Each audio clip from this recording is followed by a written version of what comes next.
이거는 괜찮습니다. 개인 맞춤형 치료는 참여가 있어야 맞춤형 치료가 됩니다. 맞춤형 치료는 이런 식으로 레코드를 다 가지고 있어야 되는데요. 우리는 제일 좋은 레코드는 아직까지는 페이스북인 것 같아요. 페이스북에 자기의 그 담벼락이 있어서 그 담벼락에 있었던 그런 일이나 신문의 내용들을 담벼락에 적는 게 아니라 오직 건강에 대해서만 적는 거예요. 아까 자기가 뭐 먹었다고 적고 나의 어떤 그 대변의 색깔도 적고 대변도 찍어서 올리고 하는 거를 이 클로스 커뮤니티에서 의사와 또 그 관계 맺어 있는 교우들과 같이 그냥 페이스북에서 서로 그것만 보는 거예요. 그게 그룹을 만들면 뭐 비밀 그룹을 만들면 괜찮겠죠. 뭐 거기에 뭐 이제 또 경찰청에서 또 이렇게 몰래 들어올지 모르겠지만 그러면은 교우들의 대변이 다 이렇게 사진이 있는 거죠. 네, 다음 보여주세요. 그걸 퍼스널 헬스 레코드라고 하고 그거를 공유하는 세상이 올 겁니다. 그러면 어떻게 할 수 있냐면 생활습관 개선할 수 있죠. 질병 관리할 수 있죠. 그 다음에 맞춤형 건강 정보를 제가 다시 아까처럼 만들어가지고 가공해서 여러분들한테 제공을 해주는 거죠. 네. 다음요. 그래서 이런 것들이 잘 디자인만 되면 그냥 컴퓨터에 앉아서 적는 게 아니라 스마트폰이잖아요. 스마트폰에 자이로 센서가 있어서 걸을 때 자기가 몇 걸음 가는지 그리고 식사를 하고 나서 외국 같은 경우에 레시피가 거의 일정하기 때문에 어떤 스파게티를 먹었는지 사진 찍고 스테이크 100g짜리를 찍으면 단백질과 거기에 나와 있는 지방 성분들이 표준화되어 있어서 자동으로 그 생체 운동 시기에 관련된 지문도 인식하잖아요. 그러니까 여러 가지 생체 관련 정보들을 자동으로 보내게 되는 거죠. 그래서 이거에 프라이버시를 되게 염려하는 분들이 있는데 이건 아이폰인데요. 아이폰을 잊어버리면 원격으로 다 자료를 날릴 수 있잖아요. 아마 안드로이드도 그런 일이 되잖아요. 그래서 스마트폰에 그 교통카드도 가지고 다니고 OTP 카드도 가지고 다니는데 이 스마트폰보다 더 안전한 건 없어요. 제가 보기엔. 여기에 건강 정보를 가지고 다니자는 거죠. 그래서 이거를 내답할 때는 다 없애면 되는 거고요.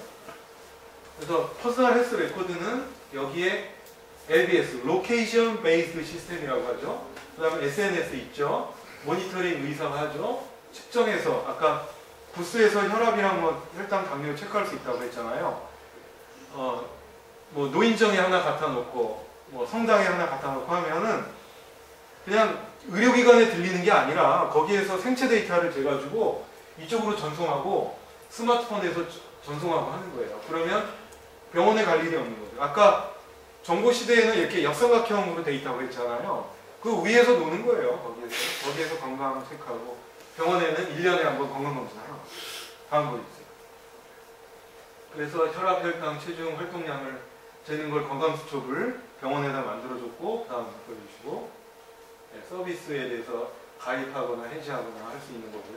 다음 보여주시고 네, 또 뭐 복잡하게 그렸지만 심전도, 목표 칼로리 이런 이거의 단점은 오버 메디칼리제이션이라고 합니다. 그러니까 우리가 이런 거 모르고 살았을 때도 잘 사는데 해피하게 잘 사는데 왜 굳이 의사한테 이런 것들 다 제공해야 되느냐? 싫어! 하는 사람은 안 해도 돼요. 그런데 저희 딸내미가 한 3m 정도 떨어져 있는 방에 있는데 카톡으로 아빠 뭐 이렇게 물어보듯이 진료도 이런 거를 호모 파비엔스라고 하나요? 도구의 인간. 도구를 계속 활용할 줄 아는 인간들이 나타나고 거기에 적용할 줄 알아야 그게 미래형 진료라고 생각하기 때문에 저는 이런 것들을 준비하겠습니다. 다음 보겠습니다.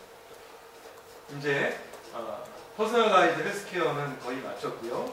그 다음에 예측의학이 어떤 건지 한 5분에 걸쳐서 말씀드리고 마치도록 하겠습니다. 예측의학은 딱 한 가지만 머릿속에 넣으시면 돼요. 방사선에 대해서도 그렇죠. 그 다음에 다이옥신에 대해서도 그렇죠. 그 다음에 광우병 일으키는 소고기에 대해서도 그렇죠. 이거를 프리커셔너리 프린시플이라고 하는데요. 이게 아까 아즈텍 문명 말씀드렸지만 마야 문명이 망한 이유가 있대요. 망한 이유가 제가 듣기로는 이 책에 나오는데 통찰의 한계와 문명의 맥시멈에 도달했다. 관계 시설을 잘 만들어서 그리고 가뭄이 오면은 이제 또 홍수가 오면은 대비를 해야 되는 게 관계 시설이잖아요. 그런데 그 사람들의 통찰력의 한계가 있기 때문에 그냥 지금으로 바꿔서 얘기할게요. 핵이 위험한 건 알지만 우리가 전기를 많이 써야 되기 때문에 원자력 월성 1호기를 계속 돌려야 돼. 이렇게 생각하는 건 그 원자력 위원회의 통찰력의 한계가 있을 수밖에 없는 거예요. 우리나라 국민의 수준이에요. 그 사람들 우리가 뽑았고 그 사람들이 교수이기 때문에 그 위원회에서 그 행정가들이 그런 결정을 내릴 수밖에 없는 거예요. 근데 마야 문명이 홍수에 대비하고 여러 가지 대비해서 관계 시설을 만들었는데 갑작스러운 그런 디제스터가 생긴 거예요. 그래서 도시로부터 아마 저는 예상하기에는 수인성 질환이라든가 감염병이 막 돌아서 사람들이 죽어나가고 도시에 있을 수 없으니까 도시를 떠났을 거예요. 그래서 그 문명이 어떻게 없어지는가에 대해서 지금 경계선이라는 오래 믿음에 대한 낯선 통찰. 아주 멋진 말이지 않아요? 우리가 지금까지 믿고 있는 것들을 다 리뷰를 하는 거죠. 이 책을 보시면 아마 멋진 그런 이야기들을 많이 볼 수가 있는데 우리가 지금 공부하는 똥꼬도 이 경계선이죠? 근육이 두 가지가 있는데 하나는 진보적인 그런 수축 근육이 있고요. 그 다음에 보수적인 근육이 있어요. 그냥 막 마려운 적 있으셨죠? 근데 지금 수업을 받기 때문에 참아야 되는 거는 보수적인 학문이에요. 바깥쪽에 있어요. 근데 안쪽에 있는 건 자율신경이 지배를 받아요. 센서가 있어가지고 이걸 방귀껴야 될지 아니면 대변을 내보내야 될지 이런 것들을 안쪽 센서에서 먼저 건강에 위험한지 바깥으로 내보내는 센스는 안쪽에 있고 이거는 내괄약근이라고 하고 외괄약근은 바깥에서 이렇게 막는 거예요. 그래서 이거는 이렇게 자기가 오므리면 막을 수 있는 게 외괄약근이고 내괄약근은 자기가 움직일 수 없는 거예요.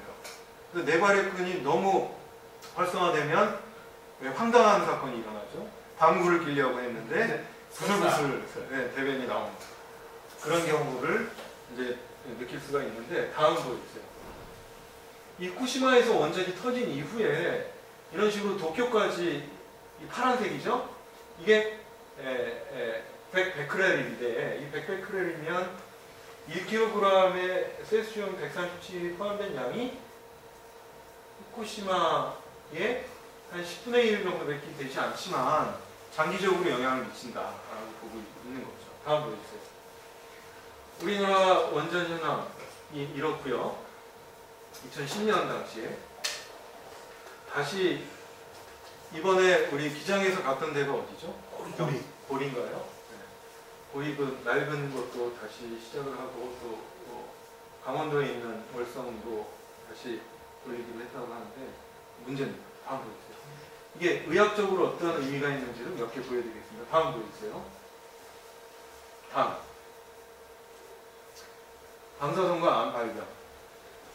작년에 제가 소속한 의사협회는 개원이들이 모인 데고요. 의학회는 대학 교수들이 모이는 데인데 현재 의학회장님이 한마디로 표현하셨어요. 아주 그 중간자적인 입장의 교수님인데요. 서울의대 계신데 방사능 가지고 먹고 사는 교수들은 안전하다고 얘기하고 예방의학자나 가정의학 임상을 좀 하는 사람들은 안전하지 않다. 방사능은 계속 받을수록 그게 쌓여서 스레시홀드가 없다. 스레시홀드는 뭐예요? 역치가 있어서 역치하는 괜찮다고 하고 역치가 넘어가면 질병에 걸릴 수 있다는 거예요.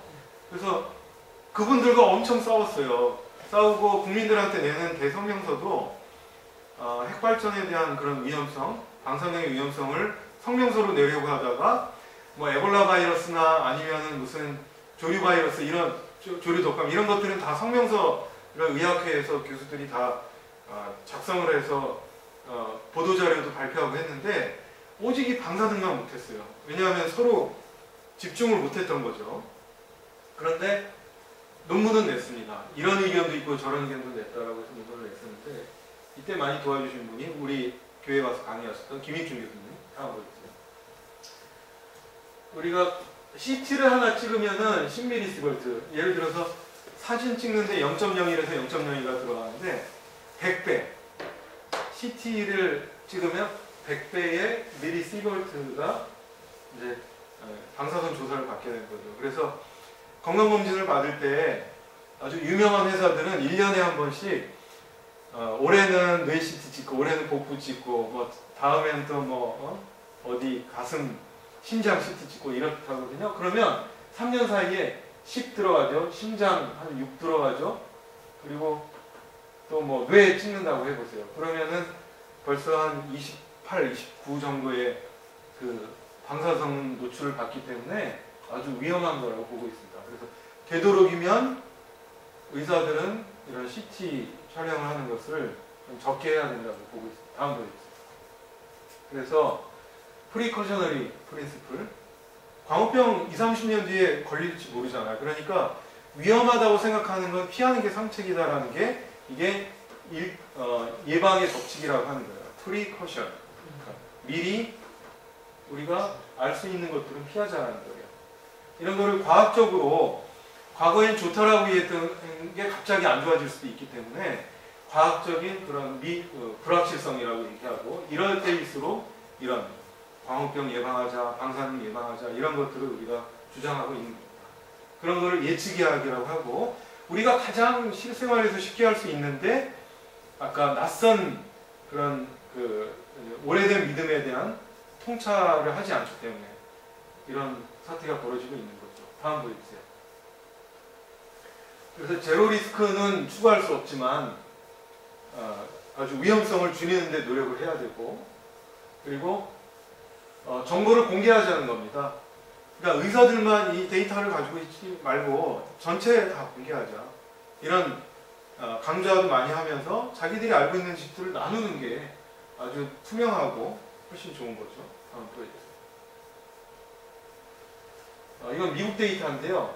8만 개 케미칼 중에 오직 10%만 정보를 알 수 있다고 합니다. 그리고 아는 게 병이라고. 네? 그래서 이런 거 그냥 상품만 만들기에 급급하지. 다음 보여주세요. 그럼 8만 개 중에 8천 개만 알 수 있다는 얘기인데 이게 합법적인 한데 합법적인 게 안전하다라는 얘기는 아닙니다. 그리고 더더군다나 이런 게 필요한 건 아니잖아요. 이런 게 계속 생산이 되고 있죠. 다음 보여주세요. 세계보건기구에서는 이게 1mS는 뭐예요? 그러니까 엑스레이 사진을 10번 찍는 거 정도는 인구 10,000명당 1명의 암 환자가 증가할 정도로 위험하다. 한국에서 4,500명의 암 환자가 증가할 위험이 있다라고 얘기하는 건데 이런 세계보건기구가 인정한 사실조차 국민들이 모른다는 거죠. 다음 보여주세요. 건강을 위협하는 환경 문제는 세계보건기구에서 얘기했듯이 말라리아가 한 5% 정도 되고 암이 4% 정도 환경이 기여하는 정도입니다. 말라리아 환자를 제가 열대성 말라리아 환자를 입원시킨 적이 있었는데 한 보름 안 되게 좀 입원시켰는데 말라리아 가장 예방하는 방법은 기후도 문제가 있지만 모기장을 국민들한테 저렴하게 주는 거예요. 그래서 건강을 위협하는 환경 문제 중에 모기 안 물리게 하는 것 그리고 맑은 물을 제공하는 것 이런 것들이 가장 중요한 거죠. 쉽게 할 수 있는 것임에도 불구하고 그냥 제약만 생산해서 말라리아 죽이는 약을 판다? 말라리아 원충도 변이를 해서 자꾸 내성이 생겨요. 그래서 약물 치료하기가 굉장히 힘들어졌고요. 열대성 약물을. 다음 보여주세요. 전체 환경 속에 사회적 환경, 그 다음에 물리적 환경, 자연적 환경 이런 것들이 있다라고 보여주는 것이고요. 네, 쭉 넘어가겠습니다. 네, 계속 넘어가고요. 두 가지 슬라이드가 나왔는데 오늘의 결론입니다. 건강한 생활을 위해서는 3가지 이하와 6가지 이상의 12년 차이가 있는데요. 제가 김진철 집사님보다 3가지 이하의 건강 행동을 하면 제가 먼저 가는 거죠. 자녀 수명이 별로 안 남았으니까. 네, 다음 보여주세요. 몇 시간 자세요? 저요? 예.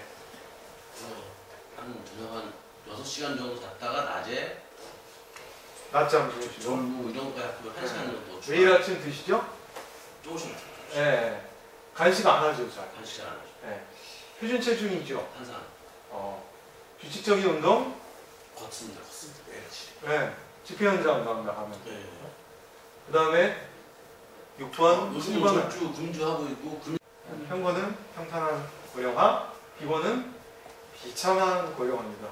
그래서 이거를 좌지우지하는 거는 사람의 유전자는 한 3분의 1 정도 그렇게 작용 안 하고 생활 습관과 그리고 우리가 먹는 거, 그 중에 먹는 게 제일 활고를 유지시킬 수 있는 좋은 방법이다. 이거를 말씀드리는 거예요. 그게 오늘의 결론이고요. 다음 슬라이드 있을까요? 예, 그걸 제 진료 현장에서는 이러한 4P, 5P를 활용해서 진료를 하고 있다는 이상 오늘 강의를 마치도록 하겠습니다.